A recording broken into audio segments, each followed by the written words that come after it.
It's 4 p.m. We're bringing developing news. And the stories behind the headlines. This is Storycon. I'm Regina Lay. I'm Ed Lingao. Some stories for watching this Friday, January 30. Senate President Tito Soto says he would support efforts to amend the 1987 Constitution. This after the Supreme Court upheld its ruling declaring the impeachment of VP Sara Duterte as unconstitutional. He stresses that Congress, not the Supreme Court, should decide on legislative and constitutional matters.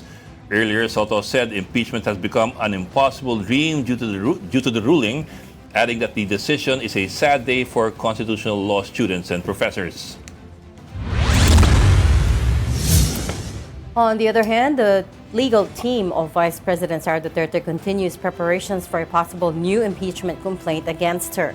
Duterte noted that these preparations have been ongoing since late 2023, and she says will continue throughout her term if necessary. House lawmakers said they will only address any new impeachment filing starting February 6, the earliest legal date for submission. Hanggang ngayon, tutuloy-tuloy pa naman yung mga abogado and legal team, and nung nakaraang taon, bago mag-Christmas break, ay napag-usapan din namin yung paghahanda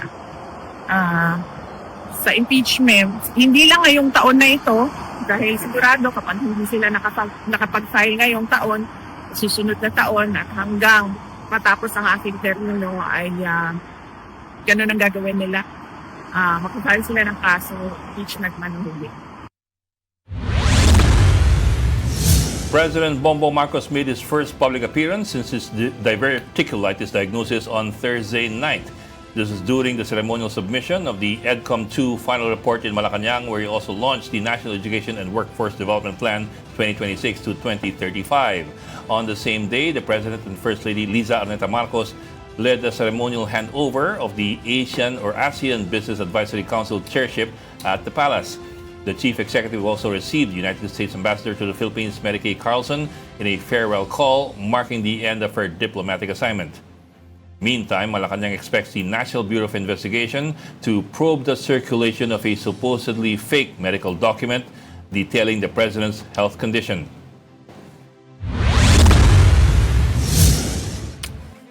Senator Imee Marcos is set to be replaced as chair of the Senate Foreign Relations Committee. Senate President Tito Soto said Imee's stand on China issues had nothing to do with her removal as the panel's chair. He noted that Senate rules reserve key committees for majority bloc members. When the majority met, the thinking is that a major committee like foreign relations should be chaired by a member of the majority. Eh nung una, hindi naman namin ginalaw yun, originally na kay Senator Imee Marcos yun.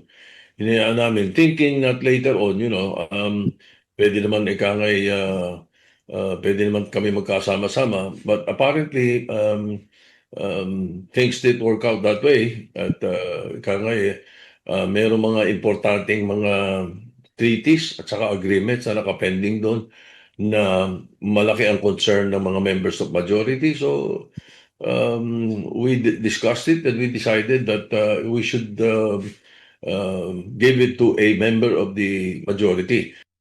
Disaster. Malacanang says there will be no more cabinet shakeup. This comes amid concerns over the number of officials serving in acting capacity. Palace Press Officer Claire Castro said the president will submit the names of acting secretaries to the Commission on Appointments as soon as possible for confirmation. And among those serving in acting capacities are Finance Secretary Frederick Go, Budget Secretary Rolando Toledo, Transport Secretary DPWH Secretary Vince Dizon, Justice Secretary Frederick Vida, and Environment Secretary Popo Lotilla. Natanong po natin ang Pangulo kanina. Wala na pong rigodon. At ang mga pangalan po ay isusumite sa Commission on Appointments as soon as possible. To the rigodon, sa ngayon wala po. Pero yung patungkol po kay DNR Secretary, tinitingnan po yan ng Pangulo. Titignan po muna kung ano po yung record sa ngayon. Kapag ka po napakita na po sa atin at naibigay po sa atin ng update, ibibigay ko po sa inyo agad. Nagkaroon na po ng pangatlo na pag-bypass sa kanyang appointment. So, tinitignan po yung records ngayon ng Pangulo at ng PMS at tignan po natin kung ano po ang magiging update tungkol dito. And joining us today, our international man of mystery, Mr. Ronald Llamas. Bumati ka naman dyan. Happy weekend, no? Ito si Hyena in sheep's clothing. Awimbawe, awimbawe, awimbawe.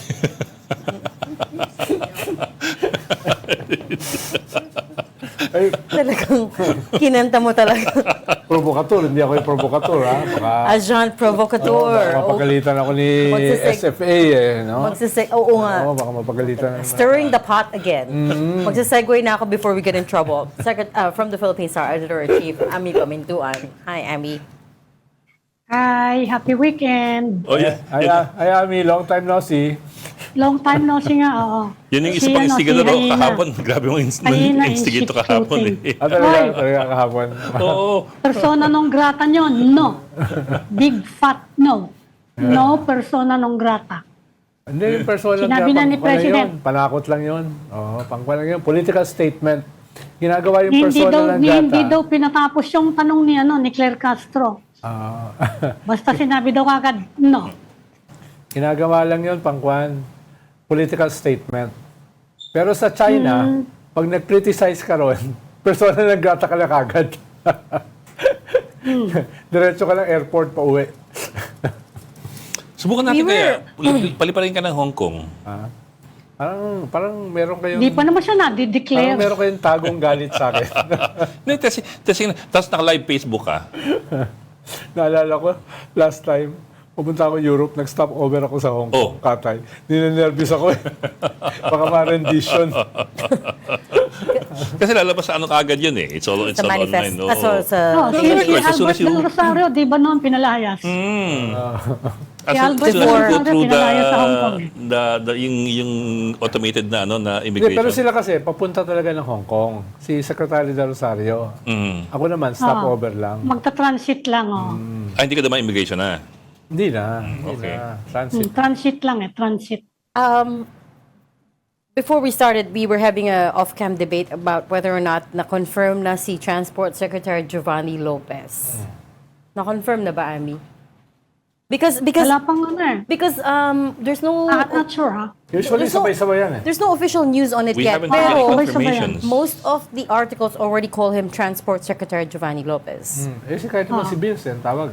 Sabagay. DPWH Sabagay. Secretary. We Oh, haven't heard that's any true. activity from the CA. We haven't. lately. It's been quiet. And ang dami nga Because they're busy with other nag-aantay things. na Alam ko, ma-confirm. Siyam yung to be confirmed. To be confirmed. And what Saka yung statement yung mahabang statement ni Claire Castro, no cabinet revamp for now. For Sa ngayon. now. what did you I know you have an opinion on that. Baka doon gagawin yung revamp doon sa Sa CA? Commission on Sa Appointment. ngayon. Sasabihin nila, uy, hindi tinanggap. So, sasabihin ng Presidente, Sa sorry. ngayon, Di ba? Hindi sa kanya lang galing yung pagtanggal. Sa CA ngayon yung burden. Pwede yun. You think so? That's a bit underhanded. Hindi, ang sinasabi, ano ka ba? Saan kweba ka na naman? Saan kweba ka na naman ang galing? Grabe, salpak Hindi talaga naman eh. kailangan niya padaanin sa CA. Hindi nga sinasabi sa tinatanggal dyan ng Sabagay. Hindi nga Yes. nababalitaan lang sa media yung pagtanggal sa kanila. Si Lopez. Si Secretary Lopez ng DNR, doon kinatay sa CA. Oo, kaya nga. Gina Lopez. Gina Lopez. Oo, You're talking doon about sa Gina kinatay. Lopez. Oo. Hindi na siya pinagtanggol. Si DSWD. Si Erwin. Hindi siya pinagtanggol. Hindi si Erwin. Hindi si Erwin yung isa. Yung galing, yung kay Duterte. Doon di siya kinatay sa CA. And si Perfect Pero Tayasay. hindi naman ganyan sila Former Foreign Si Affairs. BBM hindi Hindi sasabihin sa'yo Hindi ba sabi ni E.S. Barsamin, hindi man ako nag-resign. Oo. Oh. Hindi Diba? man lang sinasabi. Mas matindi itong administrasyon na to if they want to get rid of you. The day bago tinanggal si Bersamin, sabi niya, hindi ako aalis, hindi ako mag-resign, pero kinabukasan, tanggal siya. Yes. Diba? Yes. Pero Oh, hindi pero si sabi niya, BBM hindi ako ang nag-resign. kumausap sa kanya. Oo. Isang allegedly Taipan. Hindi ko alam kung sino yung And we Taipan na yun. we have our suspicions on So, who that hindi nga is. siya tinanggal. Hindi. Hindi siya Hindi daw siya tinanggal. nag-resign.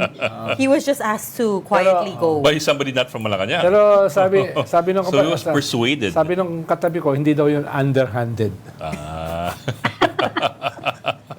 I I'm just saying, be a man and like fire people face to face. Pero Di mo, ba? yun, sexist pa yung kanyang stay. Be a man. Di ba? Oo nga naman. Be a man, di ba? If you're gonna fire people, fire them face Napaka-toxic to ng mga ano face. dito. Napaka-toxic talaga. Toxic masculinity. Too much toxic masculinity. Hintayin mo maging presidente ka bago maghamon, no? Oo. Sabi mo, be a man. Ano? Bakit? So Kung ako, presidente, tapos cabinet secretary ko si Manny Mugato, sisipain ko yan palabas ng pintuan. Gigisingin muna. Literally. ano naman kasi yung, I mean, look at the E.S. Bersamin case. What is the benefit of doing it underhandedly, right? It blew back on them pa, yung the fact that Bersamin came out afterwards saying, no, I didn't resign. Diba? So, that's what I'm saying. Diretso mo na. Just announce it. If you don't think someone's performing well or is, carrying out your mandate, then fire them. In-announce Straight naman up. nila, Because di you're ba the na one who selected the nag-resign? guy. You are entitled to give people a chance, right? For how many years? You don't know na, sa bagay. Pero a lot of these guys waiting for confirmation are new, by the way. Yung swimming. Kuweba. Swimming. Nagkakabal ka. Lumalabas ng kuweba. Mas malala nga yung kay Nicolas Torre, di ba? Singapore. Where things actually work, no? Ano yun, Ami? Di ba? Mas magulo pa yung kay Nicolas Torre, di ba? Oh, yes. Kung ano-ano yung sinabi. Oh, yes. Exactly. Hindi siya nag-resign. Hanggang Hindi ngayon, siya magulo pa rin. Hanggang ngayon, magulo pa rin. Hanggang ngayon, Ano talaga magulo. nangyari sa kanya eh. Kaya ayaw sagutin si Reds, Hindi, eh. siguro Pati bungdaw, eh. nag-resign na kasi may 4-star na siya si General Nartates eh. Siguro nag-resign na. Baka may pinirmahan na si Nag-resign or General nag-retire. Torre. Kasi pag nag-resign ka, wala kang benefits. Pag nag-retire ka, may Nag-retire benefits siya. ka. Oo, nag-retire. Actually, yun ang Siguro clincher wala dun pa eh. siyang Ano talaga? pinipirmahan kaya hindi pa niya alam. Wala alam.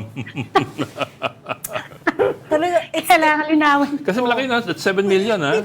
we tried to Yeah, that's a clarify lot. it with him, di ba? And Ayun, 190,000 a month. He didn't want to talk. Ang Tapos laki ng ito kasi ng Storycon, pension ng pinapainan si General 4-star. Torre. Oo naman. Mga patibong na lang mga patibong. Patibong. Hindi ko nga alam yung sabihin na pati. Trap! Anak na. Tama nangyari sa presidente, Trap, it's a naging trap. patibongbong Marcos. Corny. Corny talaga. Patibong-bong. Corny. But, okay kasi. You're stirring the pot. Oo na naman yan. Ayaw na nga niya magsalita, di ba?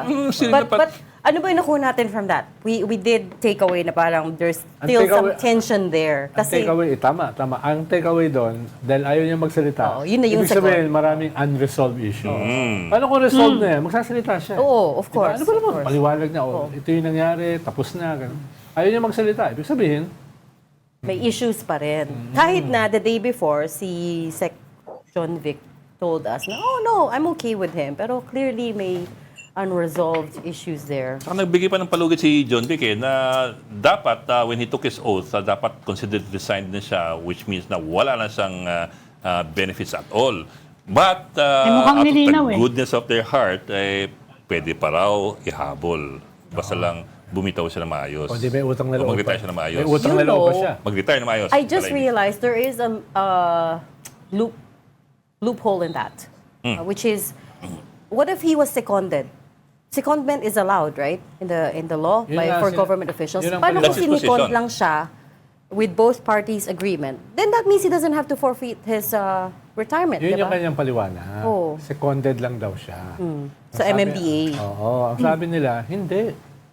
Iba yung aming pagkakaunawa. O yun, dun yung Dun yung problema. conflict. Dun yung conflict and miscommunication. Also, yung secondment kasi usually that's up to a certain level lang of authority. Kasi general manager ka ng MMDA. Parang na-seconded ka lang sa... Pero dahil forced-style na si Nartaes, tapos na yung issue. Diba? Oo nga. Kayo na lang, Sabagay. kayo na lang Kaya ang may bago nag-iintriga. ng kaaway si Torre. DOTR naman. DOTR, Ayaw bakit? daw ng Department of Transportation yung proposal niya na yung maraming sakay na papayagan sa busway. What did he call it? Ayan, Carpooling. ino-oppose yun ng Maximum passenger, high volume Department of passengers. Transportation. Oh, yung mga high volume passengers will be allowed to pass through bus lanes. Pababayaan sa busway. Oo. Ayaw ng Department of Transportation. Di ba sa ibang bansa ginagawa na sa ganyan? Bibili sila ng mga dummy.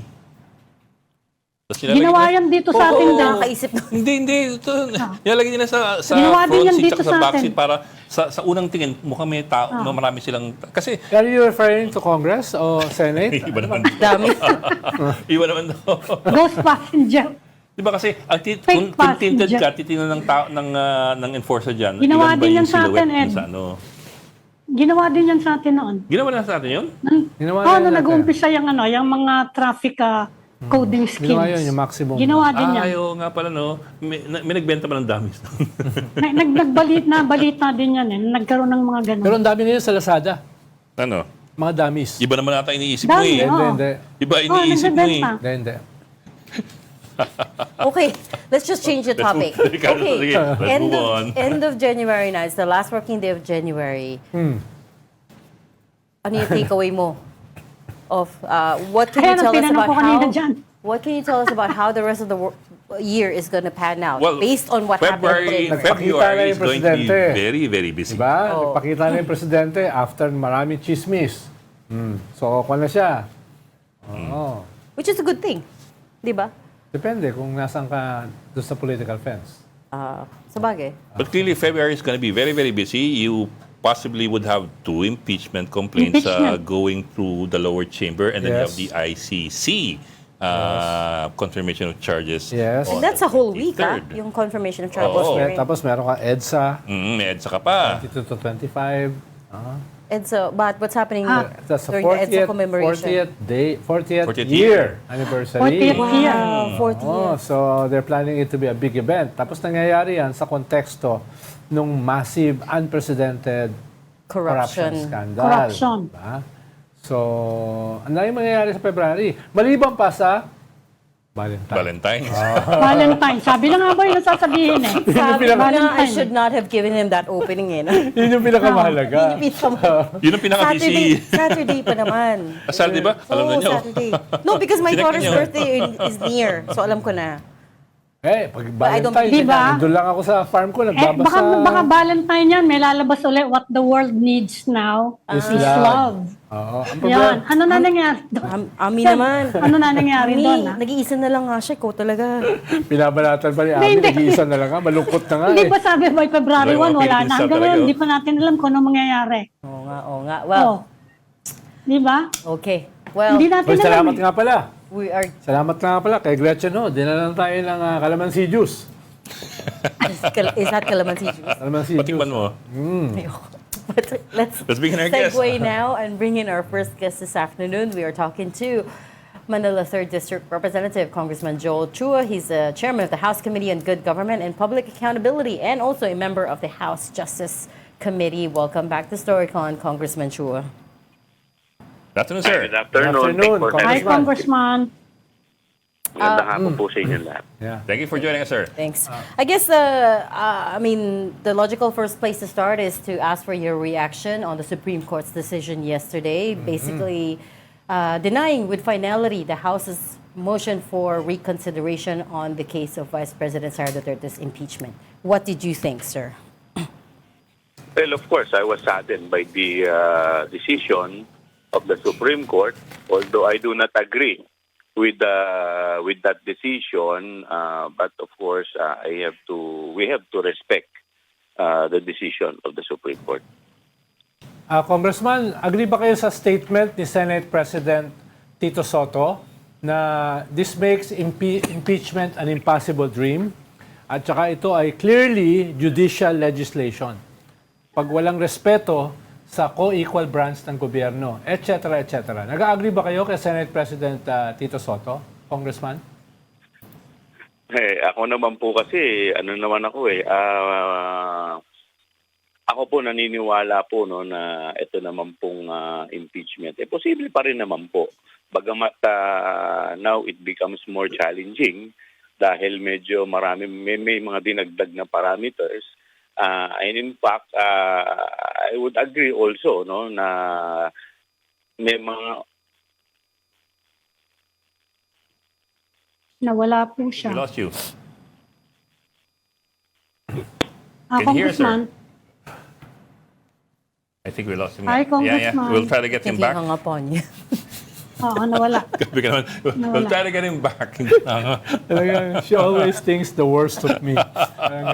joke lang. We're just kidding around, by the way.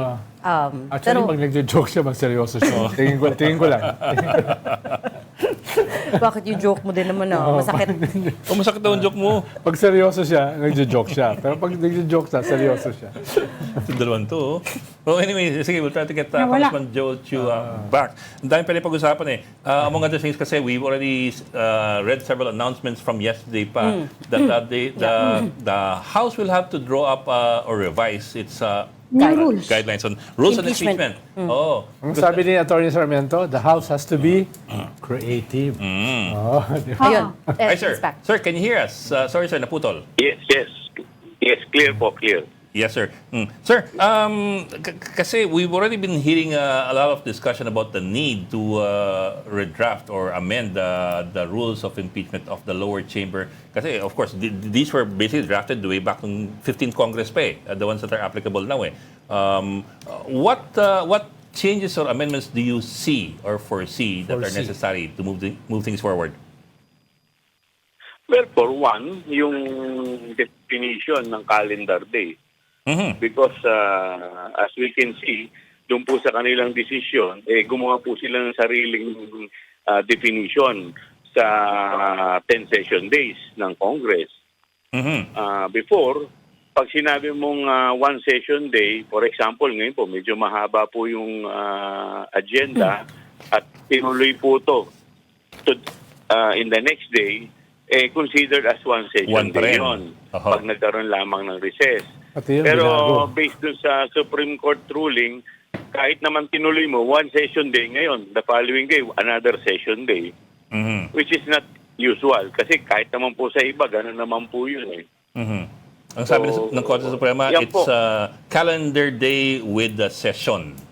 Yun ang kanilang bagong definition. Tama po. Tapos pangalawa, I think hindi lamang po yung rules ng House ang dapat natin tignan na kailangan amyendahan. Baka mamaya, pati po yung ating saligang batas, kailangan na rin pong amyendahan because of this decision. Yun nga Kong, ang sabi ni Tito Soto, ni Senate President. Baka kinakailangan pagguhin yung konstitusyon. Kasi kung titingnan po ninyo dun sa ating saligang batas, maliwanag yung initiated Dalawa lamang po yan when you say initiated. One, siyempre kailangan may filing. And two, kailangan yung House action. When you say House action, it refers to the referral to the Committee on Justice, number one. Or another one is yung pag-submit po ng one-third vote doon po sa plenaryo. But with this latest decision, nagdagdag po sila ng another set. Nagkaroon na po dito ng deemed initiated. Ibig sabihin, pag hindi inaksyonan ng House within 10 session day, deemed initiated na rin. Nawala naman po sa ating saligang batas. Congressman, hindi ko nabasa yung ruling. Pero sabi ni Congressman Ridon, actually yung pangalawang sagot ng sa MR ninyo, medyo lumuwag naman daw yung mga stringent rules ng Supreme Court. Can you expound on that? Ano po yung medyo lumuwag naman na mga kondisyon na sinet nila for impeachment? So nasabi ni Congressman Redon at sabi niya, you can actually work around those provisions na medyo niluwagan daw. Mas maluwag naman din talaga to kung titingnan ninyo Pero kagaya nga po na sinasabi ko, wala rin po itong mga ibang mga nilagay dito doon sa kasalukuyang rules at saka doon sa ating saligang batas. In fact, pati nga po yung rules na kailangan lahat bigyan ng kopya. Opo, lahat dapat bigyan ng kopya at saka complete with evidence. Wala rin po yan doon sa ating saligang batas. Wala rin po yan doon sa House rules. Kasi po, dati po talaga mas wide yung latitude doon sa dating guidelines or sa rules, maski sa Constitution. Kasi po, ang purpose po nito, sinasabi nga po, inaatasan ng House na kayong gumawa ng sarili ninyong rules. Dahil, kayo may exclusive power Pero with this latest decision ng Supreme Court, parang medyo sila po ang naglagay ng ng mga rules, ng parameters na dapat daw namin sundin. Pero Congressman, with some nuancing, hindi ba pwedeng kasi bawat impeachment naman you actually craft additional or amended rules depende sa circumstances dun sa tao na ini-impeach eh.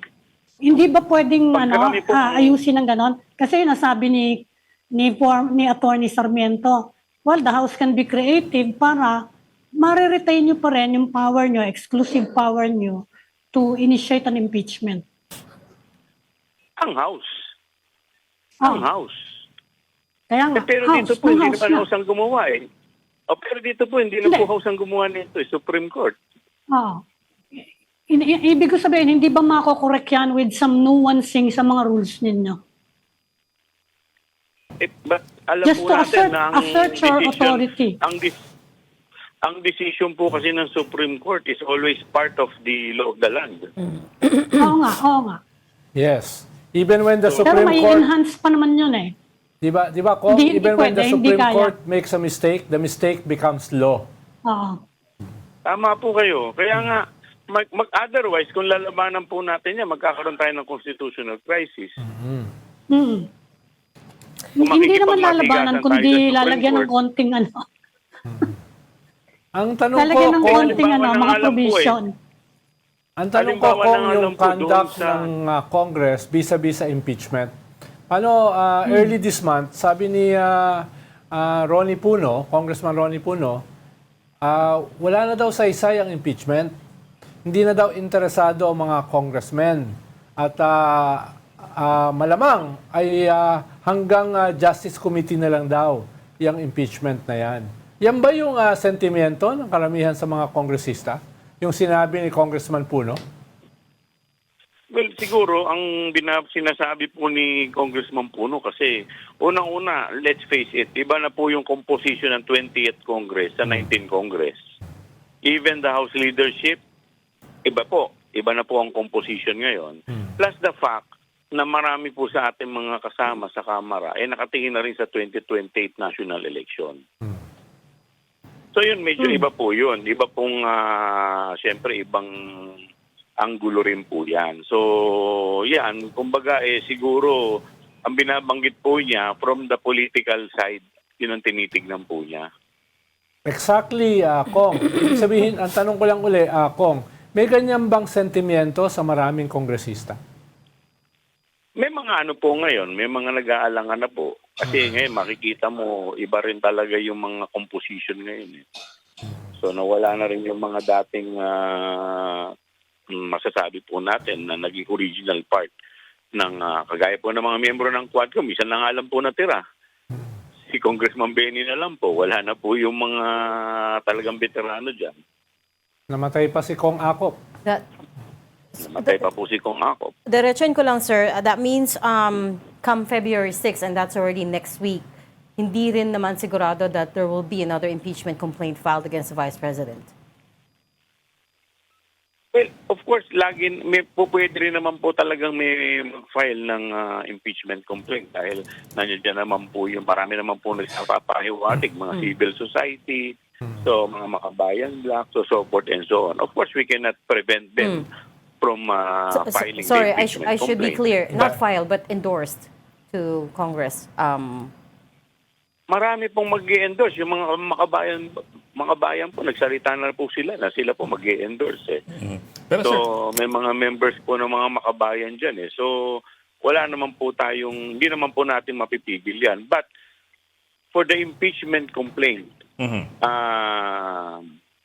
to elevate to another status, like for example, kung ito ay aabot sa plenaryo, that's another matter. Pero sir, your assessment of the temperature now and the temper in the lower chamber, given all the elements that you talked about a while ago, na may mga nag-aalanganin na, there are some congressmen who are looking at 2028 and so on down the line. Given all these elements, do you think there's lesser of a chance of an impeachment complaint moving forward in the plenary versus Sara Duterte? siguro, kasi ang maganda lamang dito, no, yung sa decision po ng Supreme Court, purely technical, not based on Not the merits. substance. Opo. So siguro pag nailatag po to sa Committee on Justice at nakita naman po ng karamihan ng congressman na talaga namang substantial to, baka dito magbago po yung isip. That is our constitutional duty. Sir, tapos well, of course we're not lawyers pero am I getting this right? Now there were some reversals in the decision yesterday of the Supreme Court compared to the July decision, the original decision. Meron daw eh. Like for example, yung I understand ng July decision, parang the Supreme Court said that pasok sa 10 session days yung first 3 impeachment complaints, pero yesterday's decision clearly it said na dapat by the 14th of January na iakyat na. In short, they changed the definition Oo. of session days. Oh. So between the original decision and their affirmation of that decision, nagbago rin ba yung Pagbabago. yung kanilang pananaw doon sa 10 session days? Well, mas mahaba po nilang maramang mas mahaba po nilang na-discuss yung MR, and because of the reaction of mga legal experts po from the first decision of the Supreme Court, baka mas na-enlighten po sila because there were, if I remember it correctly, may mga mga sinasabi po sila doon. They base it on the newspaper report na sinabi daw sa ABS-CBN, minilabas daw na Walang plenary. Na hindi umabot sa plenary. na walang plenary. But alam naman po natin na hindi naman po totoo nangyari yun. Dapat they should have based it dun sa sa minutes po ng Congress. So, yun po, maraming mas marami po talagang loopholes nung una as compared sa ngayon. Congressman, yung sentimiento ng House, meron bang impact yung ongoing investigation sa flood control corruption sa kayang sa budget? Kasi maraming ini-implicate ng mga congressmen, di ba? At least 67 daw. Well, hindi ko masasagot yan kasi iba-iba naman ng hindi pa kami nagkakausap dahil kahapon pa lamang ito lumabas. Yung sa impeachment naman ng presidente nung last week lang. So, Yes. hindi naman masyado na pag-uusapan pa yan. Kaya yun sa akin lang po sinasabi ko lamang po is yung political reality which is yung 2028 national election. Tungkol doon sa nire-raise kanina ni Reg, tingin ko 100% sure may magsasampa ng kaso kay Vice President Sara. The question is whether or not it will progress. Yeah, 100% sure may mag-endorse. Aabot ba sa plenary? Hindi na yan katulad nung last impeachment na aabot ng more than 250 signatories. No? Pero 104, 105 pa rin yung one-third. Theoretically, that's doable. Kung yun yung kailangan. Kaya may possibility na lumampas pa rin ng Justice Committee at umabot sa floor. At least yung kay Vice President. But Congressman Chua, tell us what are your conversations like right now sa Justice Committee? Nakapag-meet na ba kayo? What are you planning to do about this new Supreme Court ruling that, as you said, sets down the new precedent? May discussion ba over the 7 new guidelines that they added onto the impeachment process? We have yet to discuss about it because our first committee hearing will be on Monday. So that will be the first time that the members of the Committee on Justice will meet. So malamang doon pa lamang po mapag-uusapan ito. So you didn't message each other as soon as the Supreme Court decision came out?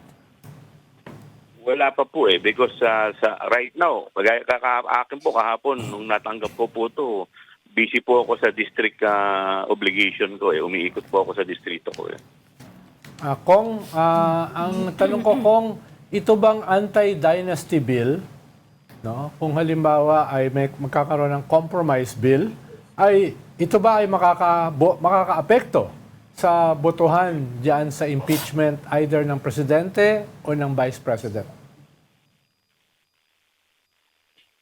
To be honest with you, yung anti-dynasty bill kasi parang iba-ibang version eh. Iba-iba rin ng mga sinasalang nila eh. So, hindi ko pa po alam, hindi ko pa po masasagot yan. Congressman, sa tingin nyo, kailangan i-prioritize yung, kasi ngayon lang magkakasabay na impeachment ng President and Vice President eh. Mas maraming trabaho yung Presidente. Sa tingin nyo po, kailangan i-prioritize muna yon? Yung sa Presidente po? Oo, yung sa Presidente.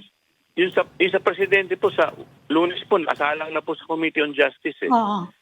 So, yung sa Okay. Vice Presidente, wala pa naman po February 6 at wala pa po kaming natatanggap na impeachment complaint against the Vice President. Except for this latest decision of the Supreme Court. So talagang mauuna yung along the yung sa proseso, mas mauuna talaga yung sa Presidente ngayon. Yes, tama po kayo dyan. Okay. Okay. Okay. Okay. Okay, we'll leave that there, but thank you so much for talking to us. We'll call you back in, Congressman, after you guys have met, after the Justice Committee has convened. But for now, thank you so much for making time for us. That was Congressman Joel Chua. Thank you, sir. Salamat po. Maraming salamat din Congressman. po. Salamat din po. Thank you po. Okay. Bok, we're going to a gap, I think. You are watching Storycon on One News. Just need to take a very quick break. We'll be right back. Please stay with us. This is the Story Conference Group or the Storycon Group.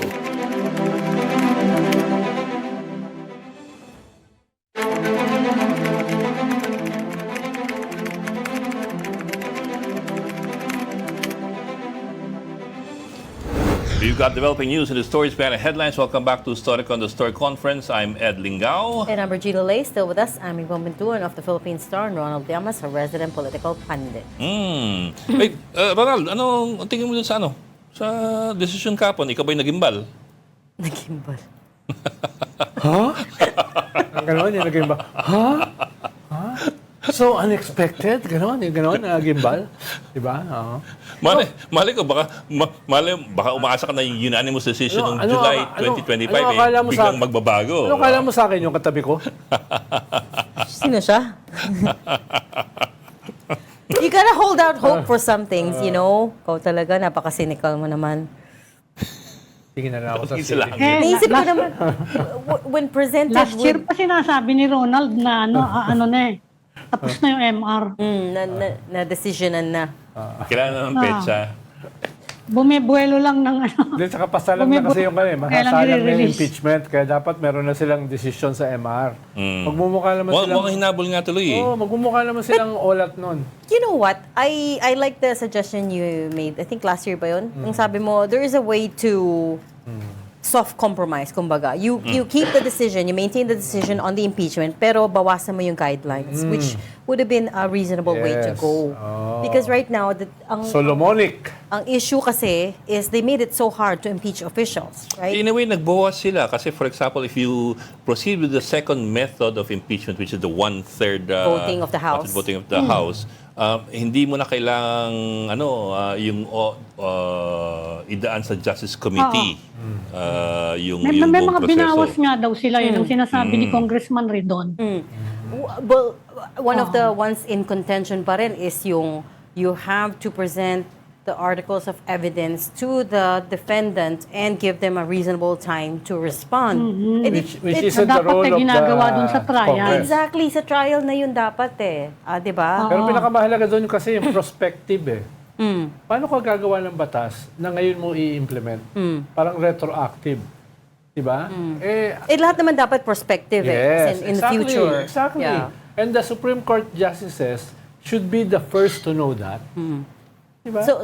So can Congress draft a new set of rules on impeachment now that there's already an impeachment case referred to the Justice Well, Committee? sabi nga ni Atty. Sarmiento, they can Be be more creative. Be creative. No? Or they impeach the chief justices. As Yan na proposed by Ami Pamintuan. Yan ang sinasabi ko na mag-testing. Hindi kasi that's self-serving. Di ba sinabi ko na yun eh? Di lang man ako nagsasabi nun. Because the Supreme Court justices are impeachable officials. Kaya yan, it covers them. Di ba? But Bok, you're looking at So you are 13 protecting justices yourself. who And voted in this considering case. our history na marami nang na-impeach na or na-attempt na i-impeach na justices based on dapat titingnan natin yung context na yon dyan sa mga rules na nilabas nila to protect themselves. Yes. Diba? Hindi lang naman ako nagsasabi ng pati mga legal groups. Yes. Nakikiano, hindi naman ako abogado eh. Maybe Nag-cover lang ako dati ng Jokra, ng justice. But something has to Kaya give lang, eh. yun. something has to give. Something has to give. Hindi pwedeng lahat ay stepping on eggs, di ba? Tapos Kaya masisira kung yung ganyan, ating di-testingin nyo, institusyon. mag-testing kayo, kahit sino dyan. Wala naman akong binabanggit na justice. Para lang sa si Chief Justice, Makita natin. yung ponente. Para lang makita natin, no? Para ma-testing lang. Kasi wala sa constitution yung ginawa nila, di tingnan natin. Correct. Which, Although hindi lang ako nagsasabi niya na yung ibang legal groups, yun ang sinasabi nila na baka kailangan ng test case. Sabi ka ni Oh, Rene yun. Sarmiento, no? This emasculates the Tool of constitutional impeachment. weapon of impeachment as a tool of accountability. exacting Yes. accountability. Correct. Because that is the one Diba, tool that people Mas have. madaling gawin yung test case kaysa mag-amend ng constitution at this point, lalong gugulo tong bansa natin. And besides, who Diba? amends the Constitution in the last 2 years? Pero imagine mo kung Pan- suspect yung Supreme Court, kung suspect siya in terms of defending the Constitution. Dahil yun yung primary role ng Supreme Court, Yun na to nga. defend the Constitution. So Kaya nga. what has happened here? Kaya mas- Are we saying that this is a politicized decision? Ang dami mo nilabag eh. Di ba? Yung respeto sa co-equal branch. Di ba? Yung prospective Kaya nga. decisions. Di ba? Yung hindi mo pwedeng baguhin ang Constitution except through a plebiscite. No? Ang daming ang daming dangerous minefields dito eh. And yet, today, we have a House of Representatives that is willing to acquiesce to what the Supreme Court has said, right? Pag nakausap natin sila, for example, Congresswoman Luistro, who is the chair of the House Justice Committee, she said, well, we'll wait for the Supreme Court decision and abide by it. Although a lot of them clearly think that it's wrong and they disagree with it. Wala na magagawa We eh. have a, Pero basically even what I'm as saying is Kuna we and have an the H-Rep Sarmiento, who is subservient to the Supreme Court, when in fact, as Ronald pointed out, they should be co-equal branches of government. At saka at the very least, i-correct mo yung sarili mo. Yung kino-quote mo kasi na ABS-CBN, sila mismo sinabi na mali yung inyong nakuha sa amin. Na nagkaroon ng plenary vote. Na sinasabi, ini-invoke nyo kami, na sinabi daw namin na wala. So, yung mga ganun ba, ng mga maliliit na bagay? Pero na-correct naman yata sa MR Hindi decision. maliit na bagay yun, ha? Di ba na-correct din sa MR decision? Hindi, tahimik sila ron. Parang silent.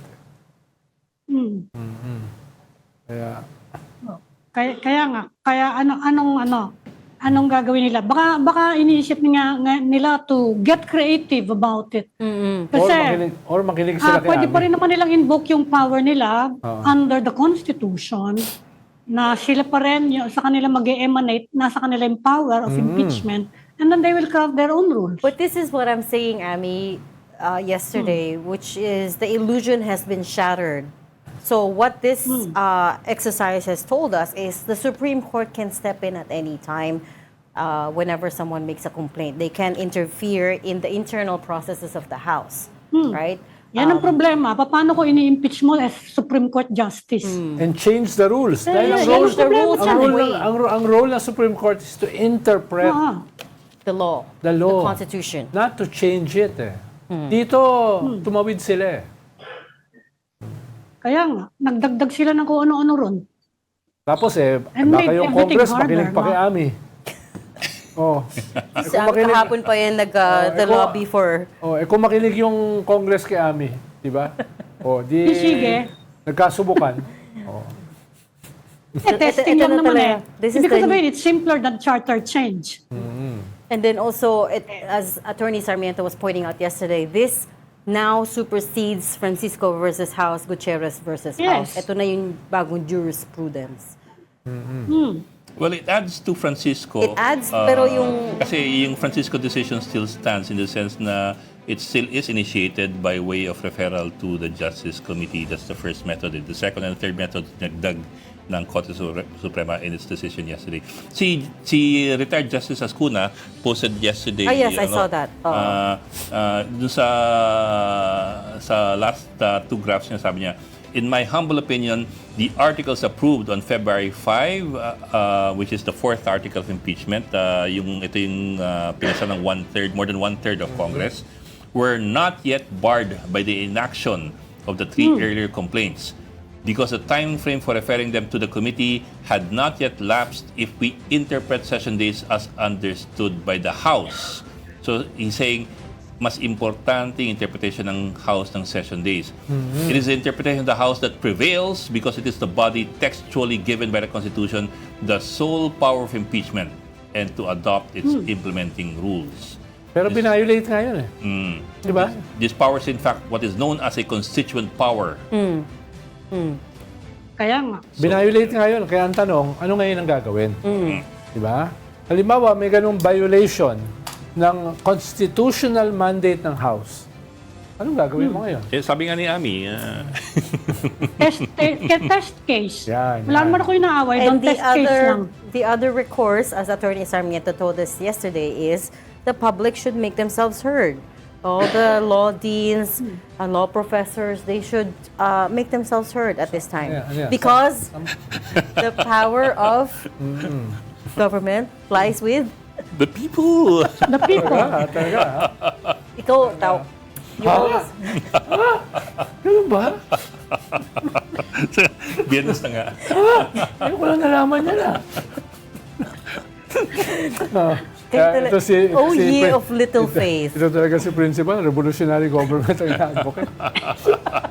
Hindi naman revolutionary, but I'm just saying, we have Kung more... dadalhin mo yan sa logical conclusion, ang direction niyan We ay... have more... Nasa logical No, not necessarily. We have more agency than we think is all that I'm trying to say here. People feel hopeless. Yeah, right. The ones, we've talked to some lawyers, people that we know that teach consti law, and, they have the same opinion as Attorney Sarmiento, but kaya lang, they feel helpless to do something about it.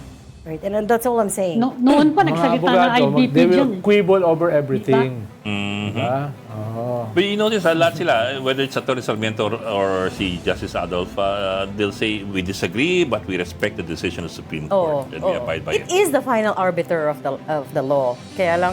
Di ba the people? No, that's not right.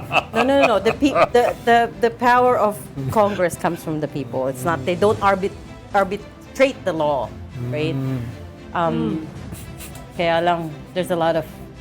Bigyan mo ng pala, naghuhukay na siya eh. Lumulubog eh, no? Lumulubog sa kumunoy. Lumulubog eh. No, alam mo, masaya sa kuweba. It's a very peaceful place. Doon na lang. Babalik ulit yan mamaya. Ay, goodbye na tayo. Weekend na tayo. Okay, that's all we have for today. Thank you for joining Storycon. Ami Pomidon, Editor-in-Chief of the Philippine Star. Ronald Llamas, our resident political heckler. Join us again Monday at 4 p.m. for Storycon. I'm Regina Lay. I'm Ed Lingao. Kapatid, we are One News, all sides, all the time. This is the Story Conference Group or the Storycon Group.